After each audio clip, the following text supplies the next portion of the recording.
Government has approved a raft of changes to COVID-19 regulations for schools. Most of them revolve around sport. Contact and no-contact sports can return. Pupils will also be allowed to visit other schools for tournaments and matches. The Basic Education Department is also expected to decide on when pupils can return to school full-time in the coming weeks. Professor Metcalfe, UJ Senior Research Associate, joins me now from Cape Town. Prof, always a pleasure speaking to you. Let's talk a little bit about what your thoughts are on the raft of changes to the COVID-19 regulations for schools. Well, as an educationist, I'm very excited about the possibility of learners returning to school every day rather than alternate days or alternate weeks.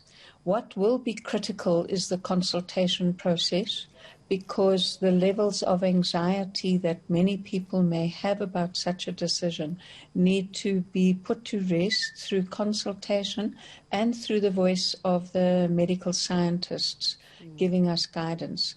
My view is that schools can function in a way that they are a barrier to infection.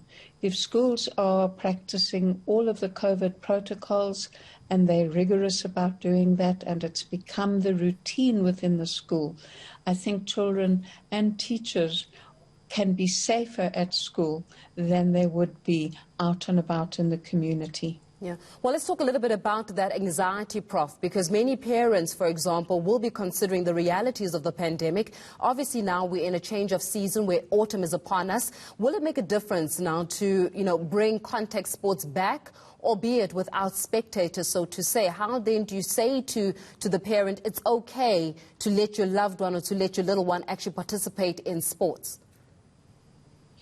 Well, the issue of sport is important for me, but it is less important than actually getting children back into classrooms. Parents have a responsibility to reinforce with all of the learners the issues of hand sanitation, of physical distancing, of masking, of making the most of ventilation. If we can have those safe practices as routine reinforced at home and school, and that would mean that children can come back to school every day, the impact on education is enormous. Faith, at the moment, for many learners, they are attending on alternate days, and the alternate days even change week by week, because there's only 5 days in a week, so some kids come on Friday, others come on the next Friday. Now, that alternating attendance means that children are being taught 50% of the time that we would normally expect pre-COVID. There is an expectation that children would learn at home. What that requires, firstly, is that teachers are able to plan for what needs to be taught and what at home and what needs to be taught at school. It means that there needs to be an environment at home where children are able to have a quiet place to study, where they have the resources, where there's somebody that's monitoring the routines. But the reality is that doesn't exist in the majority of homes. And what teachers are telling us all of the time is that when children come back to school after a day away, you have to go back and reteach and remind learners of what they had learned previously. So the 50% of time is further reduced.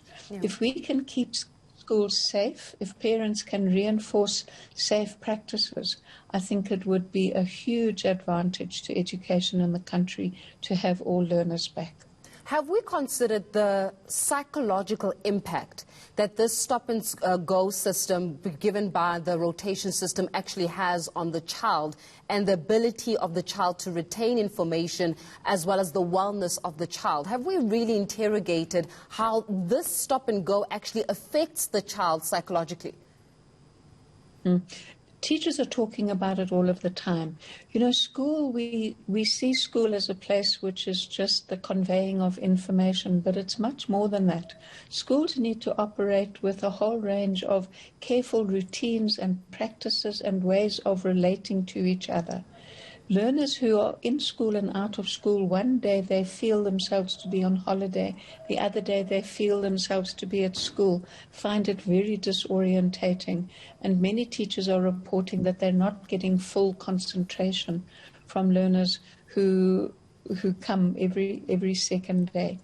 The psychological effects of the pandemic, the changed ways in which we relate to people, the abnormality of not touching, of not being close, all of these add to the pressure that children experience of illness within the community, illness within the home.